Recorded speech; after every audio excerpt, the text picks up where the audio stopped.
Welcome back to Mexico Relocation Guide. Big thanks to Paul and Daniela for sharing their story on showing us why Bucerias is the perfect home for them in Mexico. Let's hear what they have to say, shall we?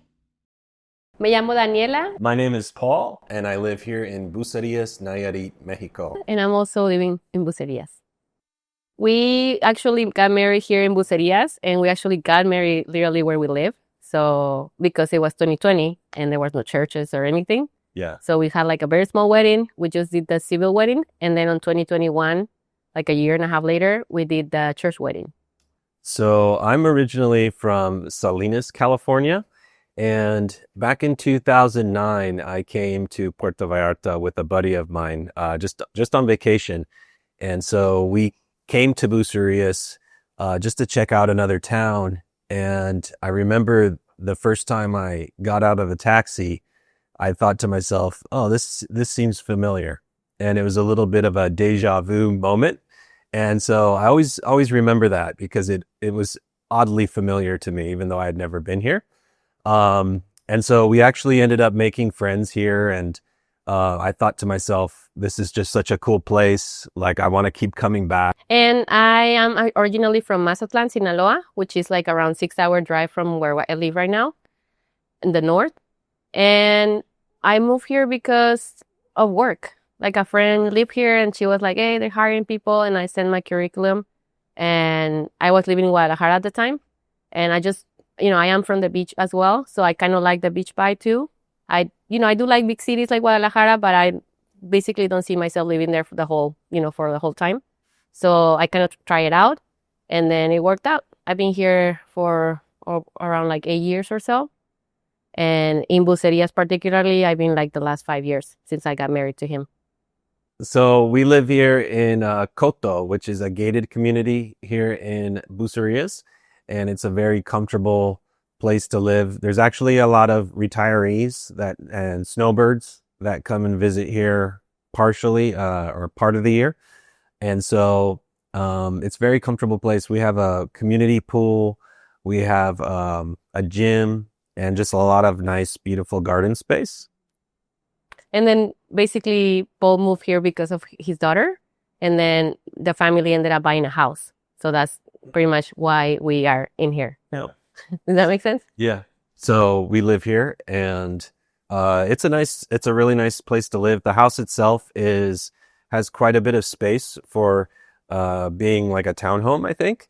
And it has 3 bedrooms and 3 bathrooms. So it's a nice spot. Yeah. The big thing about Bucerias is this time of year, the weather is beautiful. It's very moderate. The sun is shining every day between, I would say, like January and, until the rainy season, until the summer starts. And then you have the beach, which is a very expansive, it's like a 5-mile long beach. And there's easy access to the beach, which is very cool. Not like in some areas where it's like a lot of resorts or a lot of all-inclusives where you're like, oh, I know the beach is over there, but I can't get to it. Where Bucerias has all these little areas, all these beach access areas, and so it makes it very easy to get to the beach, which is great. Yeah. And then Daniela, do you want to add some positive things? I don't want to just take up all the positives and then she's like the Debbie Downer. So Yeah, well, I like that Bucerias still feels like a little town and like, not like a city vibe. And originally, it is more like a fish town. It still has that vibe, but it is also growing a lot. So I guess the good side of it is you still feel like within the community, and like you see a lot of locals, and then you see a lot of tienditas, which are these little stores and all that. But then you also see a lot of new condos now, which that will be, I guess, on a not so good side in a way. Because, I do like, growth, and then things are happening, and it's also good for the community as well. That is not like a very, low-key town, because then the tourism comes and then that helps everyone, including us, right? But at the same time, it also, in a way, affects us because then it's not the same look, like now this is huge towers that you see now that are kind of like covering the skyline. yeah. And things like that. So that will be my downside, I guess.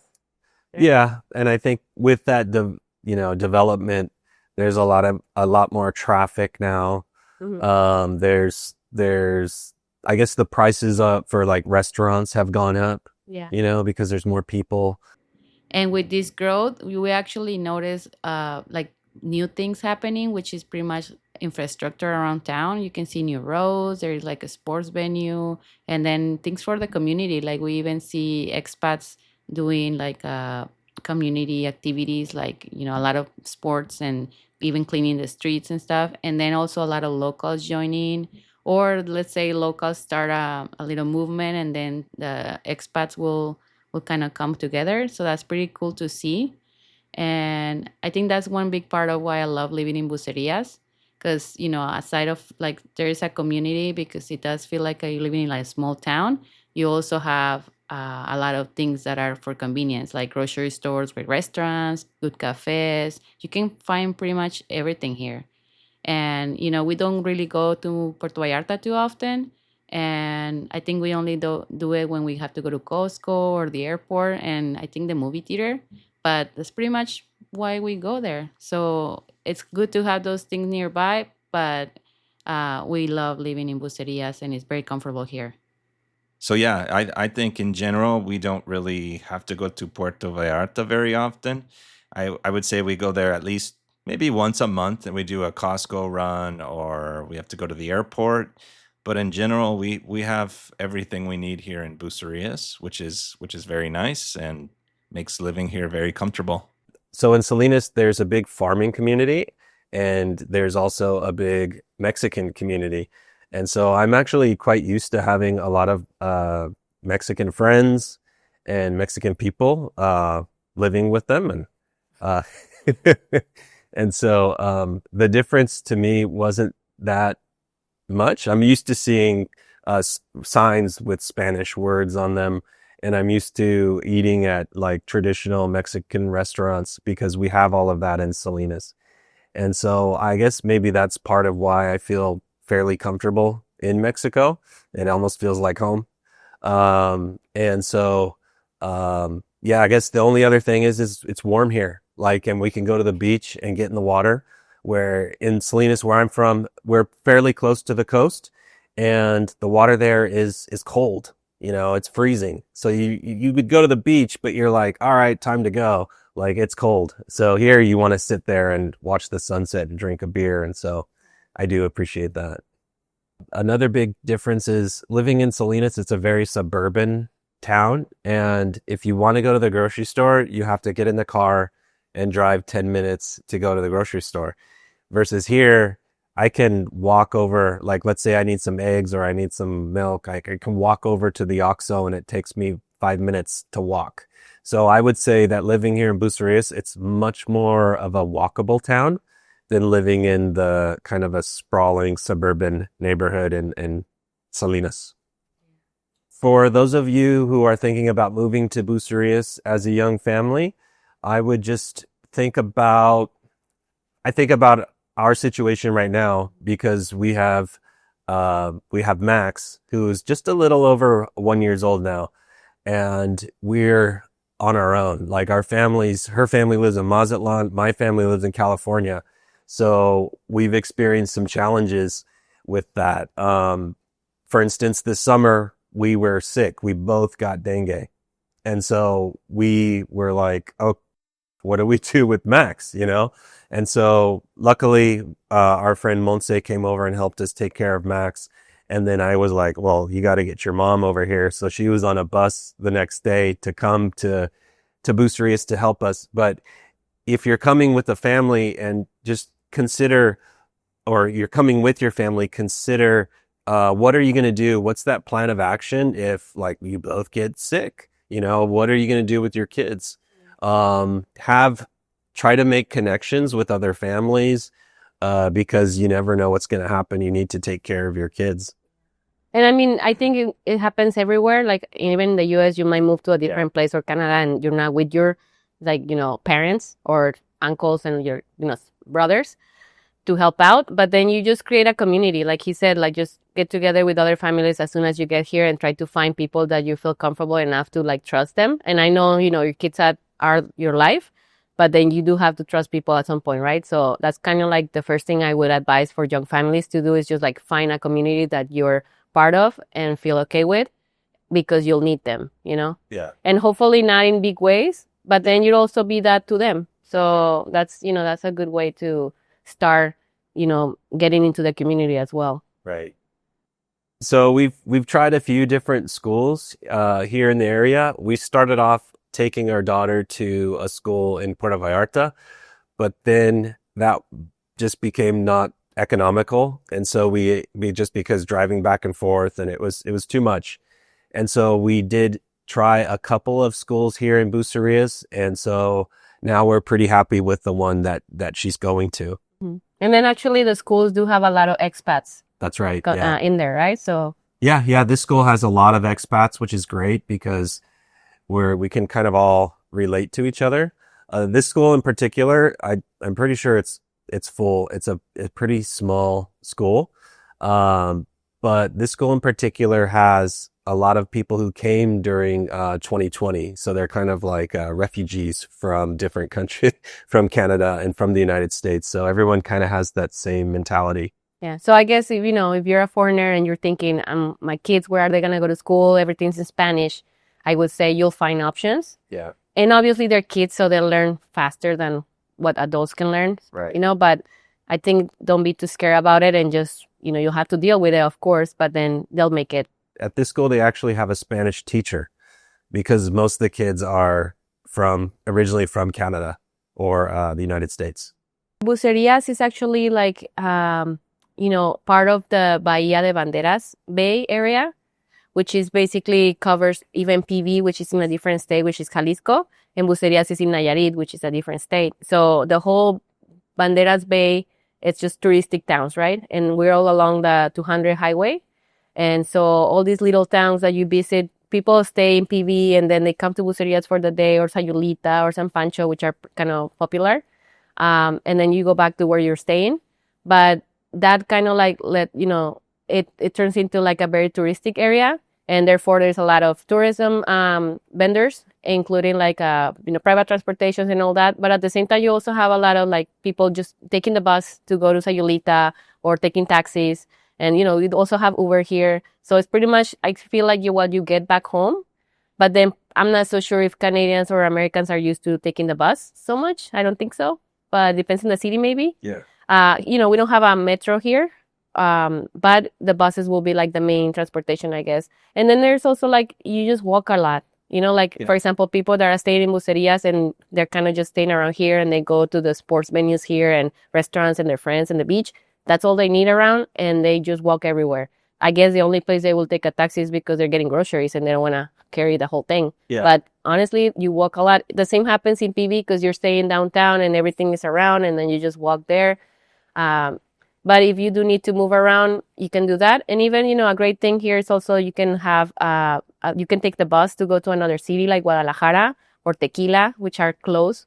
And the buses here in Mexico are pretty safe and it's very comfortable. And I really hear from foreigners saying how surprised they are that they're so clean. And then that was like a quick trip and cheap and la la la. So I'm like, oh, that's good that you like it. But to me, it's very normal. And for them, it's like a good experience. So I like hearing that. So here in Bucerias, we actually have a very big hospital called CMQ. And so it's a big bonus to have here in town. We don't visit the hospital too often, thankfully. But it's nice to know that it's there. And we do have a clinic that we often go to, which we went to not too long ago. Yeah, like a family clinic? Yeah, which is Clinica Santa Rosa with Dr. Victor Sands, and he's great. And he helps a lot of expats here in the community because he's English spoken.